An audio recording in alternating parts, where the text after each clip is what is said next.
The look of sheer terror on my boss Derek's face when he realized what he'd done was absolutely priceless. There he stood in my cubicle at 9:47 a.m. on a Tuesday, staring at his phone like it had just exploded in his hands. 3 minutes earlier, he'd accidentally sent me a text meant for his mistress, and now he was about to learn why messing with the wrong employee can ruin your entire life. My name is Tyler Brooks. I'm 26 years old, and until that fateful Tuesday morning, I was just another underpaid graphic designer at Morrison Creative Agency. Derek Morrison, the agency owner's son, was everything I despised about nepotism. Arrogant, incompetent, and completely convinced that his daddy's money made him untouchable. I leaned back in my chair, still staring at the text message that would change everything. "Can't wait to see you tonight, baby. Tell your husband you're working late again, room 237 at the Marriott like always."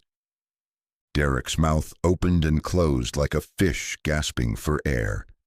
Sweet, sweet karma had finally arrived. Working for Derek Morrison was like being trapped in a daily episode of How Not to Manage People.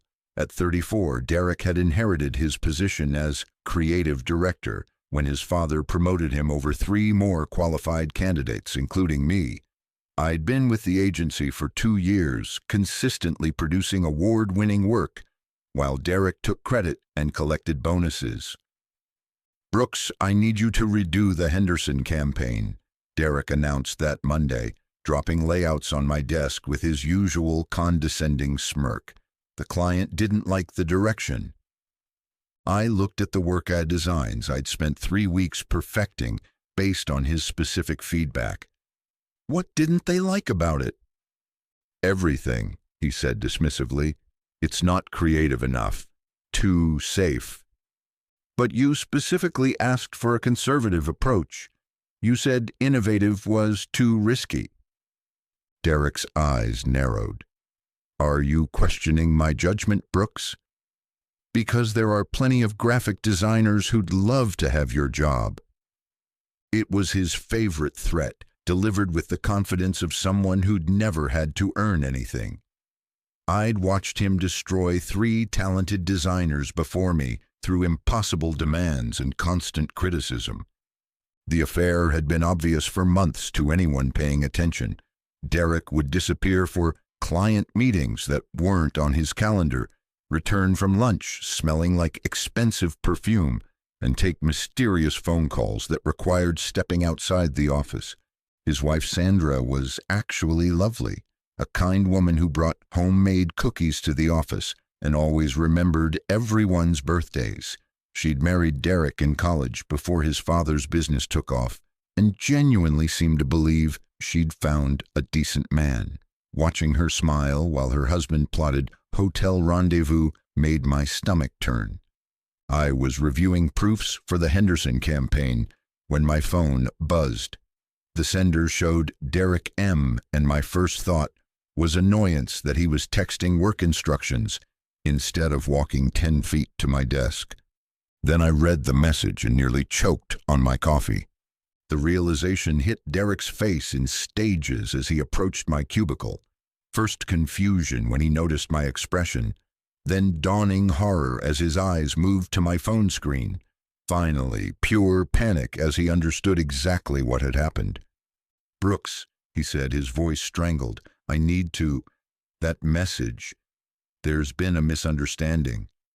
"A misunderstanding?" I asked, enjoying his discomfort.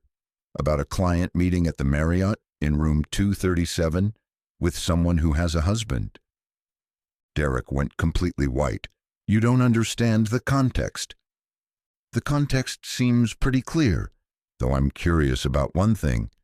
"What? Does Sandra know you're working late tonight?" The next few minutes were the most entertaining I'd experienced in 2 years of employment. Derek cycled through every stage of damage control, denial, bargaining, threats, and finally desperate pleading. "Look, Brooks, you're a smart guy," he said, glancing around nervously. "These things happen. People have complicated personal lives. it doesn't affect our work relationship. Doesn't it? I mean, this is pretty distracting. Hard to focus on graphic design when you're thinking about other things. Derek's jaw tightened. What do you want? There it was. 2 years of stolen credit, impossible deadlines, public humiliation, and condescending comments had led to this moment. Derek Morrison, the untouchable boss, was finally vulnerable. I want a lot of things, I said slowly. Fair compensation for my work, credit for my designs, maybe not having to redo projects 4 times because you can't make up your mind. Done, Derek said immediately. Consider yourself promoted. Senior designer, 20% raise. Your name on the Henderson campaign. I pretended to consider this while internally celebrating. That's a start. But there's something else. What? I held up my phone.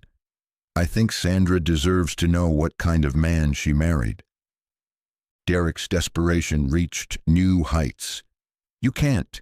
She doesn't. It would destroy her. You should have thought about that before cheating on her. Here's what's going to happen, I said, standing up from my desk. You're going to drive home and tell Sandra the truth, all of it.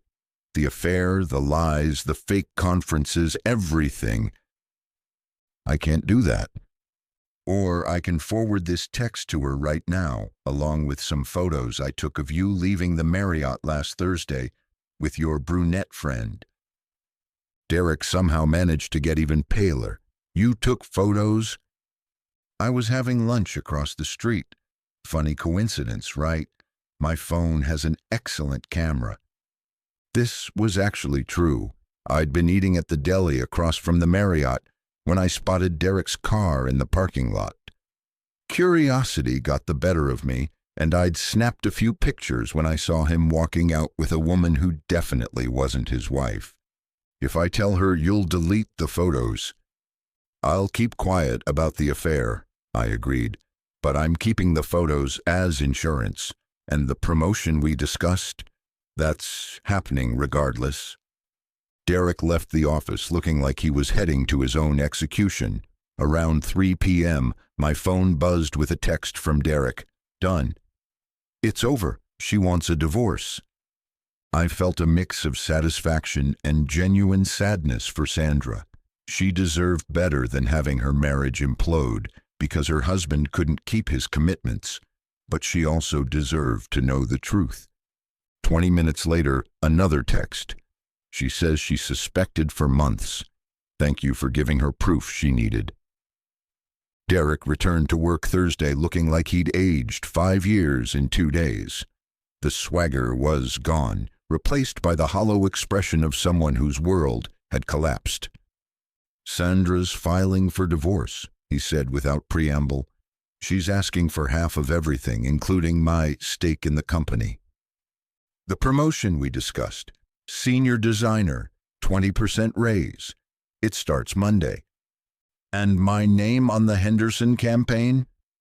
Already updated the presentation. You'll be presenting to the client next week.